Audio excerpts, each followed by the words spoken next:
This is the team leading this effort right now and trying to find all the survivors out there. We have Maggie Castro on the phone with us. Maggie, can you hear us okay? Yes, I can hear you. Can you hear me? Yeah, thank you so much. We can hear you great. Thank you so much for joining us right now. First of all, we want to say thank you to all of you out there right now working to find anyone who has survived. This is an absolute tragedy here in South Florida. Can you please let us know exactly what all your attention is going towards right now at this time? Yes, most definitely. Our full attention from Miami-Dade Fire Rescue right now is focused on rescuing as many survivors as possible. We have everyone available out there right now. We have all of our technical rescue teams. We have our urban search and rescue team with their canines and small groups of rescue technicians that are out there working on the pile that we have and attempting to, at the same time, secure the building that is still upright to make the conditions as safe as possible for the units that are there attempting to do the work. So obviously it's going to be a long procedure. This is going to be a mission that's going to take us some time, but we are 100% focused on working on trying to rescue as many people as we possibly can. And Maggie, we've seen a number of canines on scene that you just mentioned. Have they found anything in that rubble? They are some areas of interest that the canines have marked on. So we are conducting further searches in those areas using our camera equipment. So we have a lot of technology available to us. We have sound equipment, we have camera equipment that we're using, but everything obviously takes some time because of the conditions. We want to make sure we do not disturb the pile. We have to be very careful when we walk along the pile.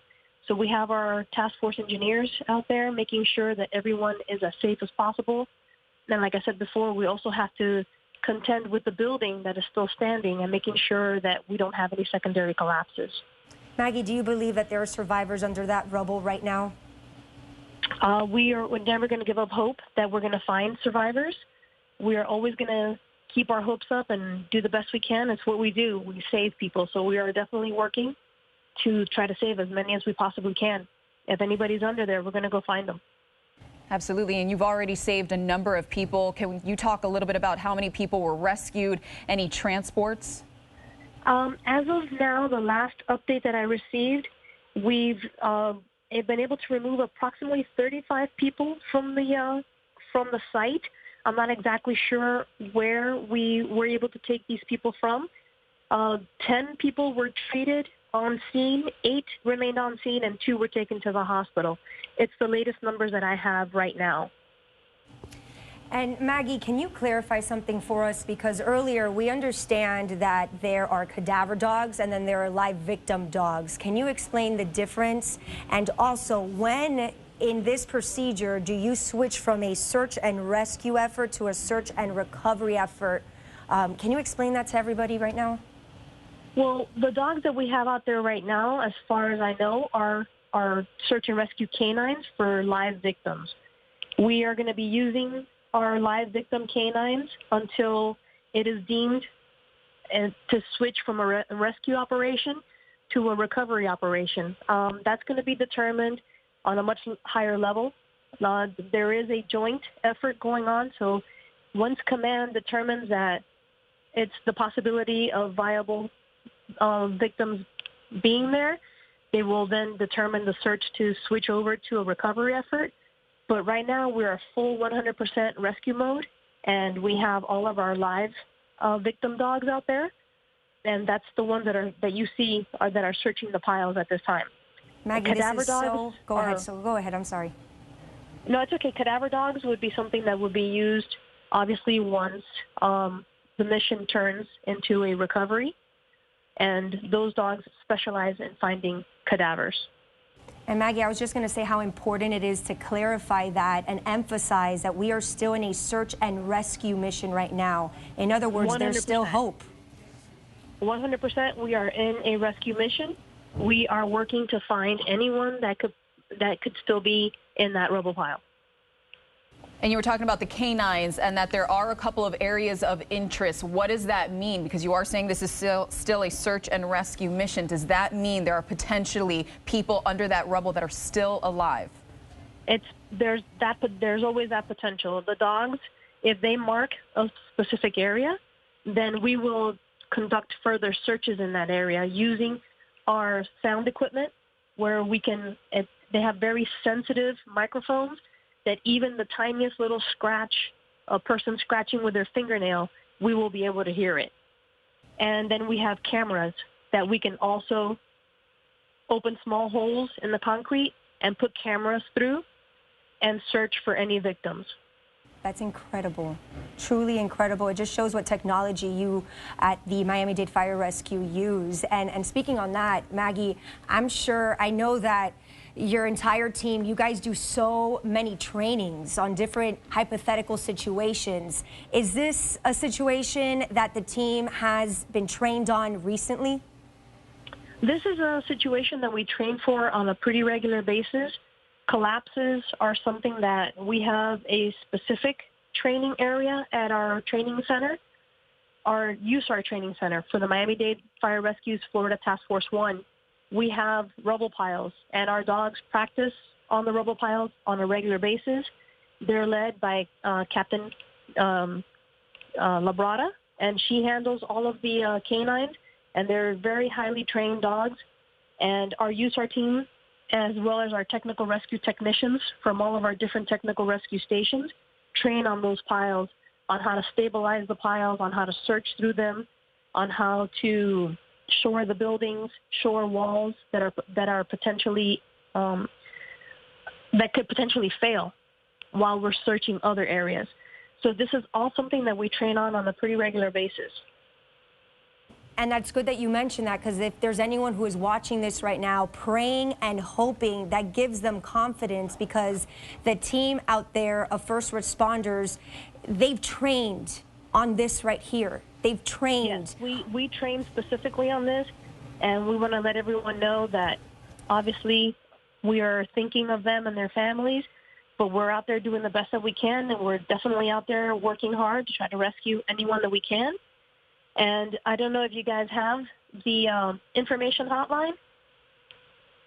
Go ahead. We have a family reunification hotline for any kind of information that anyone may have. If they have heard from their loved ones, or know that their loved ones were not in the building, or they're missing someone, the number is 305-614-1819.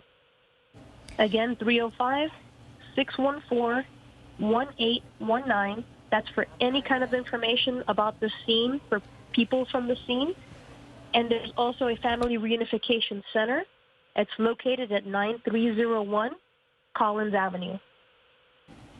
And Maggie, I know it's been so important to have assistance from so many different agencies. Who else is helping Miami-Dade Fire Rescue, and how important has their assistance been in this collapse? Obviously, this is a huge operation, and we have units from Coral Gables, City of Miami, Hialeah, Miami Beach, Hollywood, Pembroke Pines, Broward Sheriff's Office. So we've had a lot of assistance, and I'm sure we will continue to use our mutual aid as needed to make this operation run as smoothly as possible. But definitely, all the teams that have shown up to the scene, they all train. We all work together at times, and this just shows how, when it all counts, we all work together as one big family. It's true, and we've also seen different people across the community stepping in, either providing water or some sort of assistance, but the law enforcement, or excuse me, the first responders rather, gosh, you guys have been doing so much over the night, and I know your efforts are very appreciated across South Florida this morning. And I do want to ask you, Maggie, the weather. We keep talking about the weather. Viv is keeping an eye on the radar. Has this stopped the efforts right now because of the thunder and lightning? It has not. It has not. We will not stop because of rain. The only thing that would stop us would be lightning. So we are monitoring the situation.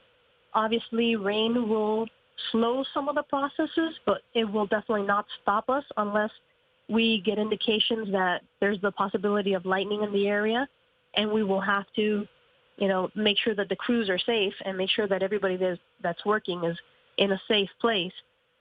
But in the meantime, we will continue to work until we are told that we cannot work because of lightning. That's great news. And we certainly appreciate that, Maggie. How many units are on scene right now? At this moment, I have not received an update, but the initial response was over 80 units. And what happens next? Moving into the afternoon, it's 10:30 right now. In an hour and a half, we're going to break into the afternoon. What happens now? At the time now, we're switching crews.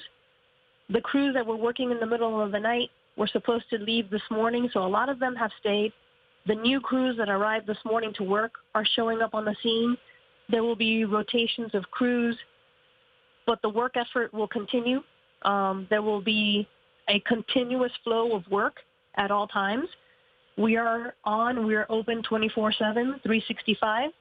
So we're just going to continue working, and based on what information we go gathering, we will monitor and move our plan accordingly to focus on certain areas if they find that those areas need more attention because they have found something.